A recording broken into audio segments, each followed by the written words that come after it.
My daughter came home with bruises on her arms and silence in her eyes. The school said it was just kids being kids. I filed reports, spoke to the board, begged for help. Nothing changed. Then Linda Morrison handed me a flash drive, photos, emails, threats. Mark Morrison orchestrated it all. He's behind bars now. Amelia sleeps through the night, and I'm not done yet. Subscribe so you don't miss what's next. A month before the flash drive, Amelia started cutting her hair at night. He calls me names, she whispered.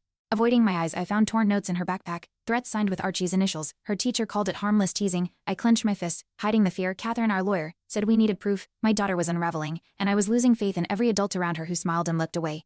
The first time I met Mark Morrison, he shook my hand like a politician, fake smile, firm grip. Kids will be kids, he said, brushing off my concerns. But Linda stood behind him, eyes downcast. Sarah Chen, her cousin and a social worker, quietly handed me her card.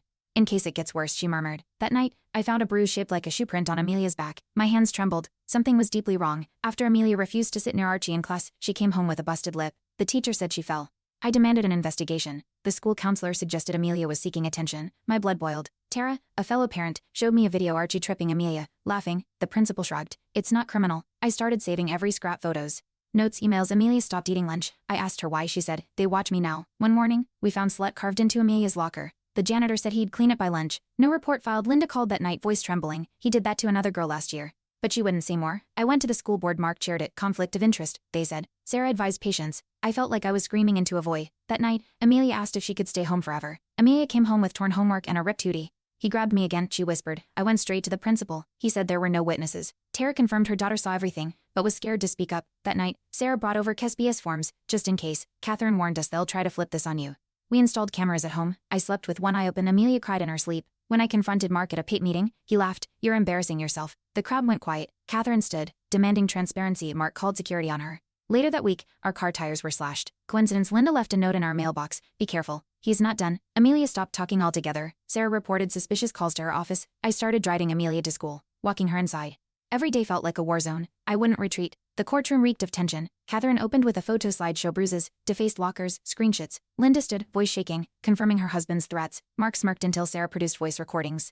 One captured him warning Archie to teach her a lesson. The judge's gavel echoed like thunder. Silence fell. Finally, Amelia took the stand, eyes fierce. He made me feel invisible. No one breathed. Truth was no longer deniable. Mark's mask cracked. Mark's lawyer objected, claiming bias and fabrication. The judge ordered a recess. Outside, Catherine whispered, we need the flash drive. Linda handed it over, eyes burning. He recorded everything. Back inside, Sarah played one clip, Mark coaching Archie on intimidation. Audible gasps filled the room.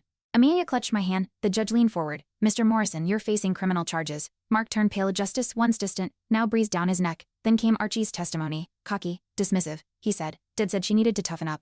Murmurs swirled through the courtroom. The judge interrupted, asking, are you aware this was abuse? Archie shrugged. Linda broke down, sobbing. He coached him to hate. The room shifted. Even Mark looked rattled. The school board president, Robert, avoided eye contact. Truth pierced deeper than expected. Catherine closed her binder. That's our case. The silence screamed louder than words. The judge called a brief recess. Outside, parents approached me quietly, some apologizing, others asking if their kids were safe. Tara said, we should have spoken sooner. I nodded, holding back tears. One father whispered, Mark did this to my son too. The silence cracked. When court resumed, Judge O'Cathy announced formal charges. Amelia squeezed my arm. We weren't alone anymore. Truth had echoed beyond our case. The community had started to wake up. Mark's bail hearing turned into a circus. New evidence emerged. 3 other students with similar stories. One showed bite marks. Another had panic attacks documented by counselors. Catherine submitted a timeline linking each incident to school board decisions. Robert finally cracked, testifying Mark had suppressed complaints. Gasps filled the courtroom. The judge denied bail. Mark stood frozen. Amelia looked at me, her eyes clear. He's not untouchable. For the first time, I believed her. Outside the courthouse, cameras swarmed us. Reporters shouted questions. Linda stood beside me, unwavering. The truth matters, she said. Sarah added, this isn't just one case. That night, Amelia painted again, her first canvas in months. A tree breaking through chains. I cried in the hallway. The fight wasn't over, but we'd cracked the wall. The girl they tried to silence was creating again, and her voice louder than ever. A week later, KSBS showed up unannounced. Anonymous report, they said. Accusations of neglect, fabricated injuries. I laughed bitterly. Catherine pushed for discovery. Sarah tracked the report filed from an IP address tied to Robert McKenzie's office. The school board was trying to retaliate. Linda delivered copies of hidden emails. Robert protecting Mark for years. Amelia overheard and asked, are they trying to take me away? My stomach dropped. Not while I am breathing, I promised. Tara received an email threatening her daughter. Back off or else. She forwarded it to Catherine. The sender used a fake name, but Sarah cross-checked school records. Archie's voice in a voicemail matched the writing style. He was still targeting people. Judge O'Cathy ordered a temporary restraining order. Amelia cried, it's not over, is it? I shook my head. But we're not alone now. The tide was turning, but we were still in the storm. Catherine discovered Mark had embezzled school funds, money meant for student support redirected to shell companies. A whistleblower, a former accountant, stepped forward with spreadsheets. The media exploded. Mark now faced financial fraud on top of abuse. Linda testified again. Stronger, he stole futures, not just money. The board scrambled to distance themselves. Amelia watched the news and whispered. He did all that, I nodded, and now everyone knows. The web was unraveling fast. Robert Mackenzie resigned abruptly. His statement blamed stress, but Tara leaked his internal memo he feared criminal charges. Catherine moved to freeze assets tied to the fraud. Sarah found more families silenced with hush money. Linda hosted a town hall. Parents came, teachers too. The silence was over. They let it happen, one mother said. Amelia sat beside me, holding my hand. We're doing something big, right? I smiled, bigger than they ever expected. Archie was sent to a juvenile rehabilitation center after violating the restraining order. He lashed out during transport, screaming his father would fix it. But Mark had lost all influence. Amelia painted a new piece, a shattered crown lying in fire. It's over. She said not quite, but close. The school initiated a third-party audit. More abuse cases surfaced. Tara's daughter finally spoke up. The dam had burst. No one could unsee the truth now. A protest formed outside the district office. Students, parents, former teachers. Posters read, protect kids, not reputations. Linda spoke, shaking but fierce. I enabled him for too long. The media caught it live. Judge O'Cathine expanded the investigation statewide. Sarah coordinated support groups. Catherine filed a civil suit. Amelia helped design a campaign poster. My voice matters. Her confidence bloomed. I realized this wasn't just justice, it was change, and my daughter was helping lead it. Mark's private messages leaked online, dozens of conversations manipulating staff, bullying board members, and mocking parents. It was the final nail.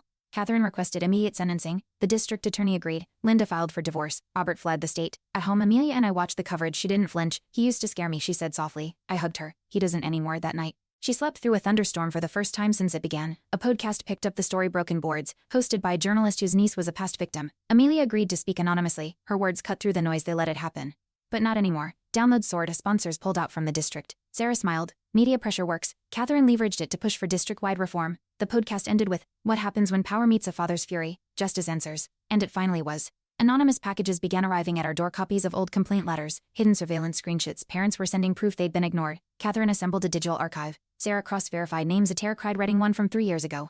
They buried everything, she whispered. Amelia added the files to a school project on accountability. They'll have to teach this, she smirked. Watching her take control, I felt something I hadn't in months, peace wrapped in pride. Mark's sentencing day arrived.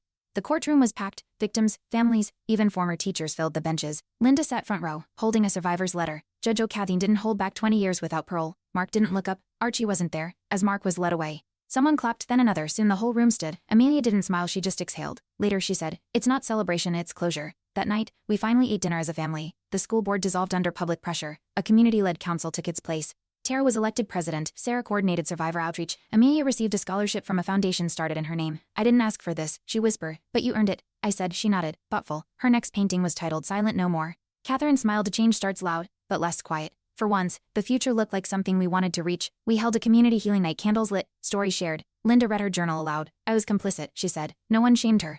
A mother approached me, tears in her eyes. You saved more than just Amelia. I looked at my daughter, her posture tall, expression calm. The crowd circled around her. Someone whispered, that's the girl who fought back. I corrected them gently. She survived. We fought together that night. Peace tasted real. Catherine received an award from the state bar for her advocacy. In her speech, she said, justice isn't a verdict, it's a process we drag into the light. The crowd erupted. Amelia clapped the loudest. Sarah hosted a roundtable on school safety. Linda began mentoring survivors. I declined interviews. I wasn't a hero, just a dad who refused silence. At home, Amelia placed the certificate on the fridge. We did this, she whispered. We had Amelia and I visited the old school. It was quiet, almost too quiet. She paused at her former locker, now freshly painted. Feels like another lifetime, she said. Tara joined us, pointing to a new mural, students holding hands, eyes forward. Amelia traced the brushstroke. Cozip. They'll remember, right? I nodded. Because of you. She didn't cry. She didn't flinch. We left a sunflower on the steps. It was her favorite, hope, in full bloom. The state implemented mandatory training for all educators on abuse reporting. Sarah helped write the curriculum. Catherine reviewed the legal compliance. Amelia contributed her story, her voice narrating parts of the training. Watching the preview, I cried. They'll learn because of you, I said. She shrugged, but smiled. Linda donated books to the school library. Tara expanded her advocacy statewide. I finally returned to work. Life wasn't perfect, but justice had left its roots. During a panel on restorative justice, Amelia stood before hundreds. I didn't want revenge, she said. I wanted to feel safe. Her words echoed. A girl in the crowd burst into tears. Later she approached us. Your story gave me courage. Amelia hugged her tightly. I watched, hands in my pockets, heart full. She was changing lives without realizing it. That night I wrote in my journal, she isn't just my daughter, she's a library. Years from now, someone will ask about Amelia's story. I'll say she was brave, that she faced monsters wearing ties and smiles. That we tore down walls together. She's now intern with Sarah, planning to study law. I want to help the next kid, she says. I believe her. The flash drive, the journal, the murals, they remain. But Amelia, she soars. The fight started with pain, it ends with purpose. And love never left. Some mornings, I still wake up expecting the worst. But then I hear Amelia humming in the kitchen. Her laughter has returned, soft, genuine. I used to think justice was a courtroom when, now I know it's her choosing joy again. I walk past her canvas titled Free. It's her, standing tall, no shadows behind. The world didn't protect her, but she found a way to rise, and I was lucky enough to walk beside her. There are still scars, emotional echoes that creep in during quiet moments, but now Amelia talks about them. She's not ashamed. I learned to listen more, judge less. We're closer than ever, bound not by fear but resilience. When she called me her hero during a podcast interview, I choked up. You saved me, she said. But I think she saved us both. I was just a father. She became a force no one expected. Mark Morrison is serving his sentence. His name sparks no fear, now only disgust. Linda lives quietly, helping other women start over. Robert McKenzie remains under federal investigation. The old school building was renamed. A plaque outside reads, in memory of the silenced. Amelia gave a speech at the unveiling. We weren't just victims, she said. We are voices. I watched the crowd, heads bowed. That moment it wasn't about justice, it was about healing. Amelia now mentors younger students through a nonprofit born from her pain. They call it Project Reclaim. I volunteer too quietly in the background. She leads with empathy, fierce and unyielding. Her story inspires, but it's her actions that change lives. Every time she says, "You're not alone," I feel the weight of those words because we weren't. Not really, and now, no one else has to be. Justice wasn't just served, it's still being built. Thanks for watching. Hit subscribe to check out more stories on my channel.